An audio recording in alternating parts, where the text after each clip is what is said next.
FIFA की बात करें तो फीफा फैसला कुन मरहले में दाखिल हो चुका है। गुज़िश्ता रात स्पेन ने फ्रांस को पछाड़ के रख दिया, जबकि एम्बापे की बात करें तो फाइनल में उनका सफर जरूर इख्तिताम हुआ है, लेकिन गोल्डन बूट की दौड़ में वो अब भी आगे आगे हैं। ताहम अगर मेसी की बात करें तो मेसी के पास चांस है कि एक और गोल करके वो एम्बापे से आगे भी निकल सकते हैं। दूसरी जानिब अगर बात करें अगले सेमीफाइनल की, तो अगला सेमीफाइनल होने वाला है दो रिवायती हरीफों के दरमियान, यानी कि इंग्लैंड और अर्जेंटीना की मैं बात कर रही हूँ, जिनकी दुश्मनी आज की नहीं बहुत सालों पुरानी है। जिस तरह से इंडिया पाकिस्तान की हम बात करते हैं, ठीक इसी तरह इंग्लैंड और अर्जेंटीना का भी फुटबॉल में कुछ ऐसा ही जो है वो सफ़र दिखाई देता है। ये दुश्मनी कितनी पुरानी है, सफ़र कहाँ से शुरू हुआ, इस पर भी बात करेंगे। क्रिकेट की बात करें तो कौमी क्रिकेटर्स के लिए तवील दौरानिए के कैंप्स में पैडल स्पोर्ट्स को लाजमी करार दे दिया गया है। और इसके साथ साथ वेमेन टीम की बात करें तो जनूबी अफ्रीका की अंडर 19 टीम ने पाकिस्तान की अंडर 19 टीम को पछाड़ के रख दिया।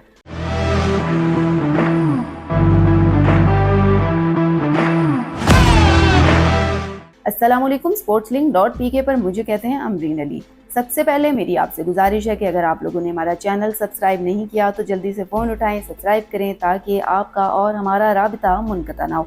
सबसे पहले मैं रात के होने वाले मैच की बात करूंगी। आपको पता है कि रात को स्पेन ने बहुत ही ज़बरदस्त मैच खेला है और फ्रांस को बहुत टफ टाइम दिया। हालांकि फ्रांस जो है वो आलमी चैम्पियन भी रही है, और इसके साथ साथ आपको पता है कि सेमीफाइनल में भी एक से ज़ायद मरतबा वो पहुंची है। और रात ये उम्मीद की जा रही थी कि फ्रांस जो है वो स्पेन को टफ टाइम दे सकता है, लेकिन बिल्कुल ही तारीख पलट गई, बिल्कुल ही मैं कहती हूँ मंजर बदल गया। कहते हैं ना स्पोर्ट्स में कुछ पता नहीं चलता, तो रात ऐसा मैच था कि स्पेन और फ्रांस जब आमने सामने आए तो स्पेन ने बहुत ही तगड़ा मुकाबला किया। पहला गोल जो है वो 24वें मिनट पर हुआ, और इंतहाई ज़बरदस्त तरीके से जब पहला गोल हुआ है तो उसी टाइम स्पेन का मोराल बहुत हाई हो गया था। और अगर देखा जाए तो आखिरी बार 2010 में स्पेन ने जो है वो फाइनल खेला है, और फिर 16 साल बाद अब देखें तो दोबारा इसके पास मौका हुआ है कि स्पेन जो है वो दोबारा से सेमीफाइनल से फाइनल में पहुंच चुका है। और जिस तरह से स्पेन की परफॉर्मेंस ओवरऑल जा रही है तो मुझे लग रहा है कि स्पेन फाइनल भी ट्रॉफी भी जीत सकता है। पहला गोल जो है वो 24वें मिनट पर ओपर ने किया, जबकि पेनल्टी स्कोर पर किया। इसके साथ साथ अगर 58वें मिनट की बात करें तो गेंद में जब जाल में पहुंचाया गया गेंद को, तो उसके बाद अगला गोल हुआ तो वो यकीनन जीत की तरफ था। और मैच इस तरह से इख्तिताम हुआ और फ्रांस का सफ़र भी इस तरह से इख्तिताम हुआ। अब हम आ जाते हैं दूसरे सेमीफाइनल की तरफ, जो कि दो रिवायती हरीफों यानी कि अर्जेंटीना और इंग्लैंड के दरमियान ये मुकाबला है। और ये बड़ा ही ज़बरदस्त मुकाबला होने जा रहा है, क्योंकि जिस तरह से हम बात करते हैं ना इंडिया पाकिस्तान के मैच की, जब इंडिया पाकिस्तान का मैच होता है तो बड़ा ही हाइप क्रिएट होता है। दो रिवायती हरीफों के माबैन ये मैच होता है और हर जगह जो है वो एक चर्चा होता है। ठीक इसी तरह इंग्लैंड और अर्जेंटीना का भी ये चीज़ बहुत पुरानी है। अर्जेंटीना की बात करें तो काफ़ी सालों कबल 1986 की बात करें तो वे किट पहनी थी उन्होंने, और आज भी उन्होंने कहा है कि हम वे किट पहनेंगे। बेसिकली ये दुश्मनी जो है वो गोल ऑफ गॉड से शुरू हुई थी, हैंड ऑफ गॉड से शुरू हुई थी। और उसके बाद अगर हम थोड़ा सा बहुत ही ये पीछे चले जाएं तो इंग्लैंड ने पहली और आखिरी बार ट्रॉफी 1962 में उठाई। दोनों टीमों के दरमियान रकाबत निस्फ सदी से भी ज़्यादा है। 40 साल कबल होने वाले फीफा वर्ल्ड कप में मैराडोना का मशहूर वाक़या है, उन्होंने हैंड ऑफ गॉड वाला गोल जो है वो किया था, जिस पर यह तनाज़ा शुरू हुआ था। अर्जेंटीना और इंग्लैंड के दरमियान पहला मैच 1962 में खेला गया, मगर दुश्मनी 1966 में ये फीफा से शुरू हुई। पहले दोनों टीमों के दरमियान फुटबॉल गेम खेली गई, जोर आजमाई का मुजाहरा हुआ।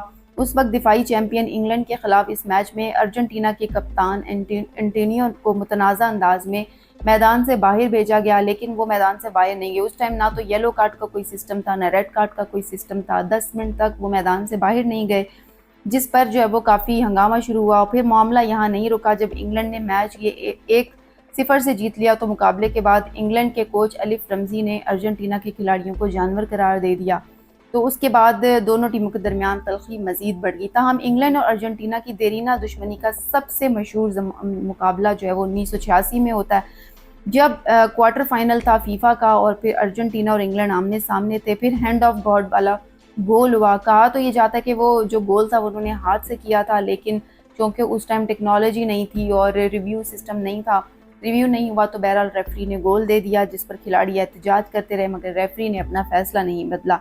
चंद मिनट बाद मैराडोना ने अपनी ही निस्फ पिच से गेंद लेकर 5 इंग्लिश खिलाड़ियों और गोलकीपर को चकमा देते हुए एक शानदार इनफरादी गोल स्कोर किया, जिसे फीफा ने बाद में गोल ऑफ द सेंचुरी करार दे दिया।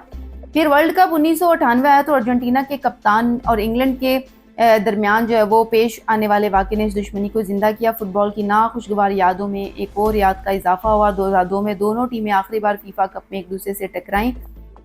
फिर बरतानवी टीम और कप्तान ने ग्रुप स्टेज के मैच का वाहिद गोल पेनल्टी पर जीतकर 1998 का बदला भी पूरा किया। आज 24 साल बाद दोनों टीमें जो है वो रिवायती हरीफ जिनको कहेंगे एक मरतबा फिर मैदान में उतरेंगी। इस बार स्टेडियम अटलांटा मैच है, सेमीफाइनल। दोनों टीमों के खिलाड़ी भी साबका मुकाबले से बिल्कुल तब्दील हैं, लेकिन एक चीज़ जो नहीं बदली और ना बदलेगी वो है दोनों टीमों की रिवायती दुश्मनी और शायकीन का एक दूसरे के खिलाफ जो मुखासमाना रवैया है। आज भी सिक्योरिटी सख्त की गई है, चूँकि सेमीफाइनल तो है ही, लेकिन साथ साथ इंग्लैंड और अर्जेंटीना आमने सामने होने जा रहे हैं, तो बिल्कुल ये चीज़ जो है वो थोड़ी सी इसको हो सकता है कि बात बढ़ जाए। लेकिन अगर अर्जेंटीना के मेसी की बात की जाए तो मेसी के पास ये चांस है कि आज एक और गोल करके वो एम्बापे से आगे निकल सकते हैं, और उनके 9 गोल जब हो जाएंगे तो वो फिर प्लेयर ऑफ द टूर्नामेंट भी हो सकते हैं। यानी गोल्डन ऑफ बूट ना सिर्फ नहीं बल्कि गोल्डन ऑफ बॉल की दौड़ में भी मेसी जो है वो इस वक्त शामिल है। तो बहरहाल बड़ा तगड़ा मुकाबला आज होने जा रहा है। इसके साथ साथ क्रिकेट की बात करें तो कौमी क्रिकेटर्स के लिए तवील दौरानिया के कैंप्स में पैडल स्पोर्ट्स खेलना लाजमी करार दिया गया। नेशनल क्रिकेट अकेडमी में पैडल स्पोर्ट्स की सहूलत भी कायम कर दी गई है, जिधर खिलाड़ी अपनी जो पैडल स्पोर्ट्स है उसको भी खेलेंगे और इस तरह इनकी प्रैक्टिस भी हो जाएगी। और वेमेन टीम अंडर 19 की बात करें तो एक नाखुशगवार या फिर कह लें कि एक मायूस कुन, बल्कि मैं ज़्यादा मुनासिब लफ्ज़ है, मायूस कुन कारकर्दगी कौमी टीम ने दिखाई और अंडर 19 की टीम हमारी नहीं चल सकी जनूबी अफ्रीका के आगे और हम लोग हार गए। इसके साथ साथ 104 रन का हदफ 16 ओवर्स में जो है वो इन्होंने हासिल कर लिया। पाकिस्तान ने टॉस भी जीता, बैटिंग का फैसला किया, लेकिन फिर भी देखा जाए तो 2 ओवर में सिर्फ हमारे क्या कहते हैं 0 स्कोर था और 3 विकेटें हम गंवा चुके थे। तो बहरहाल अभी भी बहुत ज़्यादा इम्प्रूवमेंट की ज़रूरत है। वक्त नहीं बदला है, वक्त है कि टीम संभल कर खेले और ट्रेन खुद को करे तो एक अच्छे नताइज भी दे सकती है। sportslink.pk पर फिलवक्त इतना ही। मजीद अपडेट्स के लिए जुड़े रहिए sportslink.pk के साथ।